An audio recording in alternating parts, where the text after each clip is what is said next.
of an ambitious and binding treaty, or even a short and clear track to one. But perhaps it is better that we have to rely on more earthly vessels.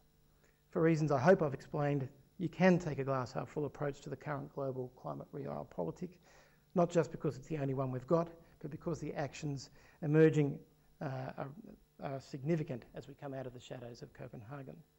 The glass is half full, let's fill it. Thank you.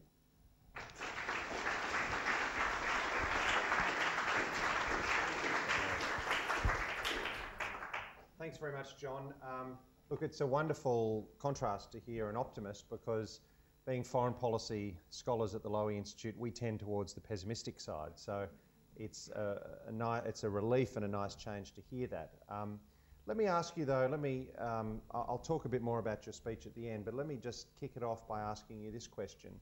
Are you really as optimistic as you claim to be when you look at the two countries that you described as the G2, the United States and China? You said, I think, that they, more than anyone else, have the ability to craft the outcomes we need. I take your point certainly on Chinese investment in clean technology, and that's driving the Americans in that direction too. But when you look at the sort of the landscapes in the US and China, both domestically and how they behaved at Copenhagen, are you really confident and optimistic that they can rise above both the sort of the free rider problem of refusing to take pain themselves in the interests of the global system, and also the long-term, short-term problem where leaders tend to be reluctant to take short-term pain in order to avoid long-term pain, even if it's greater? So thinking about the G20 and the US and China, is the glass really as full as you say, John? Look, I mean, I don't want to be naive about it. I mean, it's tough, it's no question. It's a landscape littered with challenges. I guess there's no point though just focusing on those challenges. It's trying to work and find the clear path to those solutions, and understanding what is actually behind that is actually the only way we're going to surmount those challenges.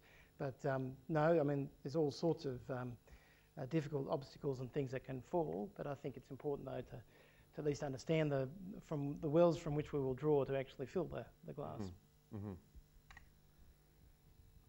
Okay, lady in the front.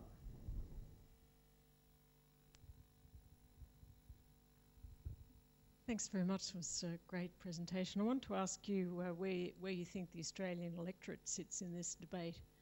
Is it in the glass? Is it down the bottom, up the top? And how does it get dragged along in this, given that if you're going to be optimistic, it's going to be very important to have the electorate behind this?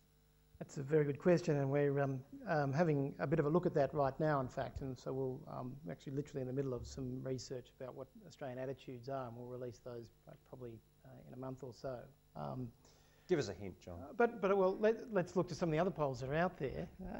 Then there was a news poll a couple of weeks ago which showed that we still had 74% believing in global warming. I see 90-odd% of those that it was caused by humans. 57% supported an ETS even after the shattering of the bipartisan consensus. I mean, these are numbers that Garneau said he would have died for in the tariff debate. So there's actually quite a strong sentiment there and a need for action. And I think Australians, at the core of it, care very deeply for their environment. I'm not sure if they've quite made the links about the actual threats and opportunities in terms of the competitiveness in our economy and jobs. That's perhaps part of the challenge we need to make. Gentleman there with the pen. John, I was in a conference in Finland in late last year, and your comments about India was reflected by the comments from Africa and South America, who regard it as a Western conspiracy. So it just that's what came over very strong, and I was in a climate change group. Yeah. I mean, just on that point, it's very interesting when you go around. It's not even just on that point, but the arguments that the climate hawks use in different countries are so similar. For example, here in Australia, the hawks always say, well, we shouldn't act before the United States and China act. But then if you look at the congressional record in the United States, the congressmen there say, we shouldn't act until the Chinese or the Indians act. And I'm sure if you... You're suggesting a conspiracy? No, but I'm sure if you looked at the Chinese parliament, such as it is, there'd be people making similar arguments. So this gentleman here with the microphone. I'd like to take up the domestic political question and also the American one. I've read of a couple of bills being tried out in the US to suggest something simpler than the CPRS that we had here and the similar one that Obama's had there. They got very complicated and incomprehensible because, in both cases, because of various concessions that have been made. One of these is a proposal to have an ETS limited to the electricity sector, which is a very big chunk of the entire thing. Another one was a carbon tax, every cent of which would be rebated to individuals on a per capita basis, adult individuals, most of whom, I suppose all Democrats, or nearly all, will be better off. So I'm wondering whether some simplifying device like this might help get something to happen. You know what I reckon when we see what's just about to emerge out of Lindsey Graham and John Kerry's compromise process, which is one of which is it's not only just limiting having some sort of approach, whether it's emissions trading or emissions intensity for the generators. The talk is of having some linked price mechanism to that for transport, having something else for some manufacturers, having something else for someone else, again, some other sector. I actually think people are going to go back, gee, the ETS actually looks pretty simple to me. Because at its core, it is a simple thing. It actually makes the biggest polluters pay a price and buy permits and trade that. The complexities arose out of the political compromises that did come. And so, look, I think I'm actually going to be very interested when we actually see some of these things hit the table, and there's some ideas about that emerging now, but I think people might go, whew, that's pretty complex, and it's certainly complex for business.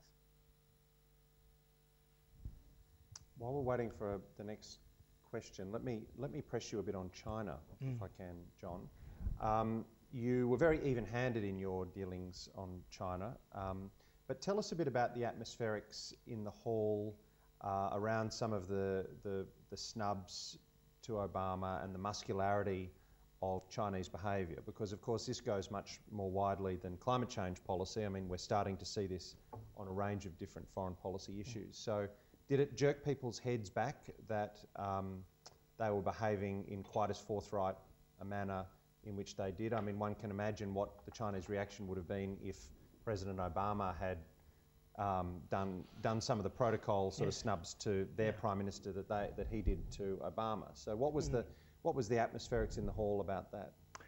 Look, I mean, it was all focused on the assertiveness and the aggression. There's no question. It's only subsequent that we've just discovered some of these nuances, and actually speaking to some of our colleagues in China to go, hang on, this was also at play. There are power tussles going on in various factions in China about this, and as I said, you know, there's a belief about this conspiracy or even concern about how far the low carbon pathway can take it in the quest for harmony and